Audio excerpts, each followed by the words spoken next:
की अगर बात करें तो हमारे द्वारा 11,880 स्वयंसेवकों को हम प्रशिक्षण देंगे इस साल और 66 स्वयंसेवकों को हमने एमपीज़ की ट्रेनिंग दे दी है।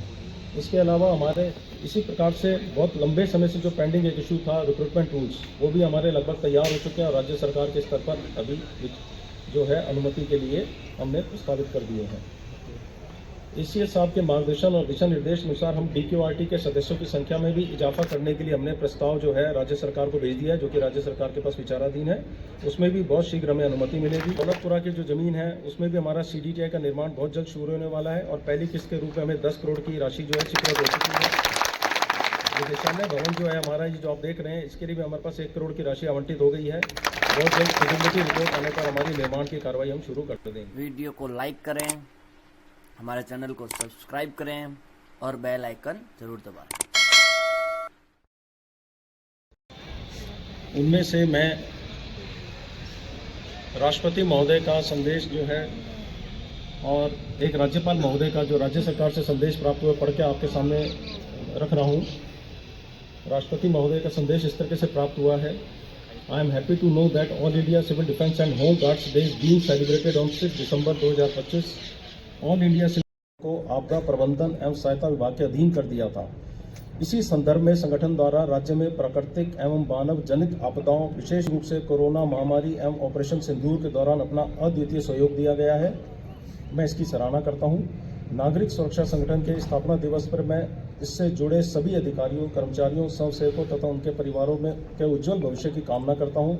उम्मीद है कि ये संगठन आगे भी ऐसे ही अनिर्दिष्ट सेवाएं प्रदान करते हुए जन सुरक्षा के अपने दायित्वों का बखूबी निर्वहन करता रहेगा। इस स्थापना दिवस पर मेरी हार्दिक बधाई और शुभकामनाएं। तो कुशल रहा और इन्होंने इस विभाग की महत्ता और उपयोगिता सिद्ध की थी। ऑपरेशन शील्ड, ऑपरेशन सिंदूर में भी हमारे जो कार्य किए गए हमारे, उसको भी सराहना मिली थी।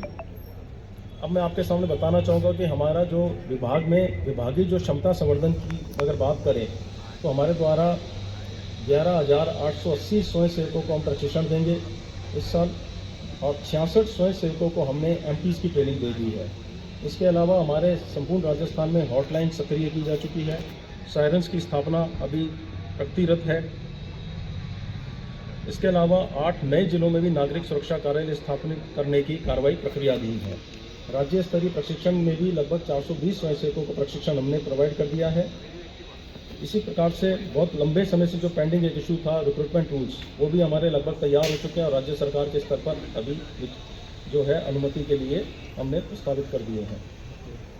एसीएस साहब के मार्गदर्शन और दिशा निर्देश अनुसार हम डीक्यूआरटी के सदस्यों की संख्या में भी इजाफा करने के लिए हमने प्रस्ताव जो है राज्य सरकार को भेज दिया है, जो कि राज्य सरकार के पास विचाराधीन है।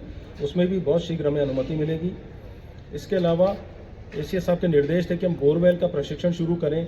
बोरवेल के लिए भी हमें हर जिले से हम 10 जो है स्वयंसेवकों का प्रशिक्षण करें। तो एसीएस साहब के मार्गदर्शन से हमने ये अपना 330 स्वयंसेवकों को हम इसके लिए बोरवेल का बचाव देने का प्रशिक्षण का प्रस्ताव हमने राज्य सरकार को प्रेषित किया है। शीघ्र ही हमें इसकी अनुमति मिलेगी। इसके अलावा लगभग 50 करोड़ के इक्विपमेंट्स हम और खरीदने जा रहे हैं। Fire bikes, quick response vehicles, ये भी हमारे लिए बहुत जल्द हमारे बेड़े में हमारा शामिल हो जाएगा। इसके अलावा दौलतपुरा की जो ज़मीन है उसमें भी हमारा सीडीटीआई का निर्माण बहुत जल्द शुरू होने वाला है और पहली किस्त के रूप में हमें 10 करोड़ की राशि जो है स्वीकृत हो चुकी है। निदेशालय भवन जो है हमारा, ये जो आप देख रहे हैं, इसके लिए भी हमारे पास 1 करोड़ की राशि आवंटित हो गई है। बहुत जल्द फिजिबिलिटी रिपोर्ट आने पर हमारी निर्माण की कार्रवाई हम शुरू कर देंगे। इस प्रकार विभाग जो है अपने आप को मजबूत करने के लिए प्रयासरत है। आप सबके समझ प्रयास, उपलब्ध संसाधन और हमारे पास जो प्रशिक्षित मैन पावर है उससे और हमारे जो जन जागरूकता अभियान चल रहे हैं उससे हम हमारी जो मूल भावना है सर्वभूत हिते रथ को हम चरितार्थ कर रहे हैं।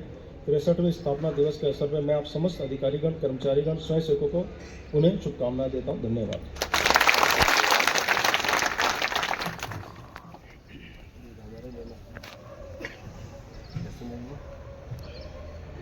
धन्यवाद निदेशक महोदय।